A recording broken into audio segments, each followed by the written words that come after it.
Salam sejahtera dan salam Malaysia Madani bersama-sama saya Konstantin Pahlawan dalam Berita Pagi Sabah edisi Ahad 24 Mac. Kerajaan menyediakan 4 lagi kemudahan pendidikan sekolah menengah agama negeri SMAND di negeri ini.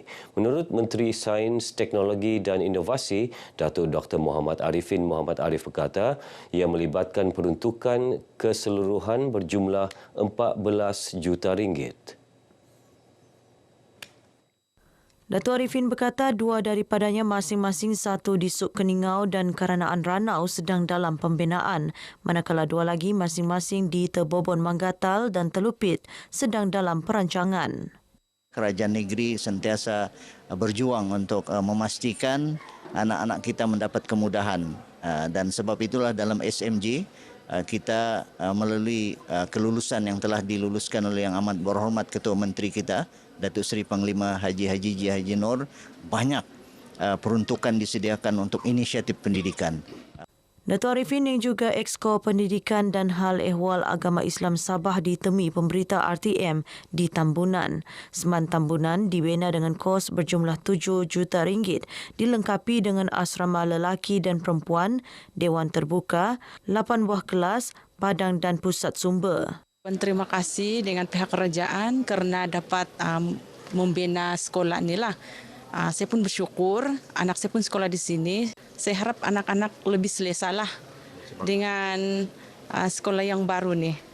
Semoga dapat memberi semangat kepada anak-anak kita untuk lebih cemerlang lagi dalam pelajaran mereka di samping suasana pembelajaran yang lebih kondusif. Kami rasa selesa lah kan, macam ada bangunan baru ni begitu. Macam selesa lah kami mau belajar. Kalau dulu tu mungkin sempit begitu, tapi mungkin sekarang kami dapat belajar dengan semangat lagi. Saya berterima kasih kepada kerajaan sebab memberikan saya bersemangat untuk belajar ke sini dan memberikan kami keselesaan. Bangunan lama dulu kami terpaksa berkongsi bangunan dengan SAN Pekan. Jadi alhamdulillah dengan adanya bangunan baru, mudah-mudahan belajar akan lebih selesa, lebih kondusif dan lebih bagus. SMAND Tambunan mempunyai seramai 114 pelajar dan 14 guru. Kementerian Sains, Teknologi dan Inovasi KSTI berusaha mewujudkan lebih banyak inisiatif melalui pendidikan dan program kerjasama industri bagi memudahkan padanan kerjaya sesuai dengan kelayakan akademik pelajar. Menterinya, Datuk Dr. Muhammad Arifin Muhammad Arif berkata, bidang seni rekaan, keusahawanan, telekomunikasi dan teknologi antara yang diberi tumpuan. Jelas Datuk Arifin, pelajar juga perlu bijak meningkatkan pengetahuan dan kemahiran bagi memenuhi pasaran kerja semasa. Ini salah satu usaha yang sangat baik kerana kita perlu mendedahkan anak-anak kita dalam pelbagai bidang, khususnya dalam bidang keilmuan ini dengan negara-negara luar yang mempunyai kelebihan termasuk pengalaman dalam bidang berkenaan. Beliau ditemui pemberita selepas merasmikan Majlis Convocation Institut Seni Sabah kali ke-29 di Kota Kinabalu.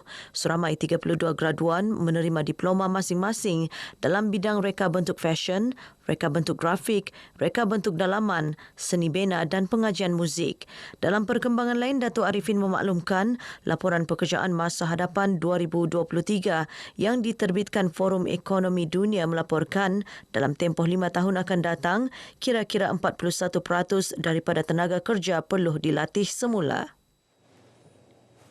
Syarikat Perkapalan Tempatan Yuminacha Integrated Logistics Sdn Bhd menjalinkan kerjasama untuk membuka lebih banyak peluang pekerjaan di negeri ini. Ke arah itu, satu perjanjian rakan strategik dimeterai dengan sebuah syarikat perkapalan antarabangsa GAC Shipping Malaysia Sdn Bhd. Perjanjian rakan strategik tersebut ditandatangani kedua-dua syarikat perkapalan berkenaan pada 13 Februari 2024. Pembantu Menteri Kerajaan Tempatan dan Perumahan, Datuk Isnin Aliasni berkata, selain membuka lebih banyak peluang pekerjaan dan meningkatkan ekonomi negeri, kerjasama strategik tersebut diyakini dapat menyumbang kepada perkongsian kepakaran dalam bidang perkapalan. Dia akan mendatangkan banyak faedah sebenarnya. Pertamanya, selain daripada peningkatan ekonomi, pendapatan, kita juga akan melahirkan ruang pekerjaan. Apabila syarikat ini datang ke negeri kita, pekerjaan sekurang-kurang 200 hingga 500 orang pekerja akan diambil. But today we're particularly proud to be here and together with our local partner Uminacha, so we can really show the powerful combination of an international big company with the local expertise that is needed, so we can help with the development here in Sabah and hopefully also create more work opportunities.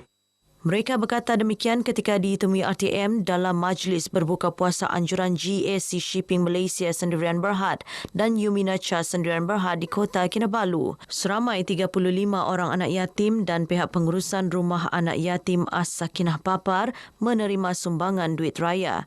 Hadir samah pengarah urusan Uminacha Sendirian Berhad, Mad Awang Muhammad Azrul Yani Muhammad Zaini. Susulan kes kematian seorang pelajar lelaki 17 tahun yang meninggal dunia dipercayai dipukul rakan penghuni asrama sebuah kolej vokasional di Lahad Datu pada pagi Jumaat lalu. Ketua Polis Daerah Lahad Datu, ACP Dr. Rohan Shah Ahmad berkata, kejadian berpunca daripada perselisihan faham melibatkan kehilangan wang. Hasil siasatan polis mendapati mangsa Muhammad Nazmi Aizat Muhammad Narul Azwan dituduh mencuri wang dua pelajar lain sebelum dipukul oleh sekumpulan penghuni asrama kolej tersebut. Seramai 13 orang pelajar lelaki berumur antara 16 hingga 19 tahun ditahan bagi membantu siasatan. Turut dirampas telefon bimbit ke semua suspek. Polis turut mengambil keterangan ke atas 12 saksi bebas, terdiri warden, pengawal keselamatan dan pelajar kolej terbabit. Mahkamah Majistret Lahad Datu membenarkan tahanan reman selama 6 hari sehingga 29 Mac ini. Pihak polis masih menunggu laporan bedah siasat daripada Hospital Lahad Datu bagi mengenal pasti punca kematian. Pertubuhan Muafakat Titipan Amal Isteri Wakil Rakyat Gabungan Rakyat Sabah Mutiara GRS komited melaksana lebih banyak program kebajikan bagi membantu golongan kurang berkemampuan tahun ini. Presidennya Datin Seri Panglima Datuk Julia Salak berkata antara program dirancang termasuklah program pembungkusan kuih raya dan memasak bubur lambuk untuk diagihkan kepada pasukan keselamatan serta sumbangan baju raya kepada anak yatim. Menurut Datin Juliah, turut dilaksana aktiviti sukan, program lawatan dan kursus pengembangan ilmu dan kebudayaan. Bersama dengan LPPKN, kami menjemput mereka dalam acara-acara kami di setiap kawasan. Kalau mereka memerlukan bantuan, kemahiran-kemahiran tertentu, kami bekerjasama juga dengan JEWA untuk latihan-latihan yang mereka perlukan. Beliau ditemui media dalam mesyuarat agung tahunan Mutiara GRS ketiga tahun 2023 di Kota Kinabalu. Tambahnya, program-program yang akan diadakan ini mampu membantu golongan memerlukan menjana pendapatan sampingan dan mendapat khidmat kesihatan yang disediakan secara percuma. Pelaksanaan program melibatkan kerjasama pelbagai pihak, antaranya Lembaga Penduduk dan Pembangunan Keluarga Negara LPPKN serta Jabatan Hal Ehwal Wanita Sabah. Pembangunan Ekonomi Sabah SETCO komited untuk terus bersama-sama kerajaan negeri memacu Sabah di samping melahirkan usahawan berdaya saing. Seiring komitmen itu, SETCO akan melancarkan SETCO SME Industrial Park di Taman Perindustrian Kota Kinabalu dijangka Jun tahun ini. Timbalan Pengurus Besar Kumpulan Sedco Azrul Ahmad memberitahu sebanyak 48 lot teres dan lot 2 tingkat akan disediakan kepada para usahawan. Lot berkenaan telah siap 99% dan kini hanya menunggu sijil layak menduduki daripada pihak berwajib. Untuk ini kita lebih kepada usahawan-usahawan Bumi yang mana akan membuka kilang-kilang kecil dan juga ataupun bengkel-bengkel kecil di kawasan Kota Kinabalu lah. Tambah beliau, penyediaan kemudahan tersebut antara inisiatif Sedco membantu usahawan Bumi Putra menerusi program sosioekonomi untuk memajukan perniagaan mereka. Azrul ditemui pemberita RTM selepas Majlis Iftar Ramadan Sedco di Kota Kinabalu. Sekian paparan berita pagi Sabah kali ini. Menyusul selepas ini berita pagi Sarawak. Dari sungai hingga ke segara, Palestin pasti merdeka.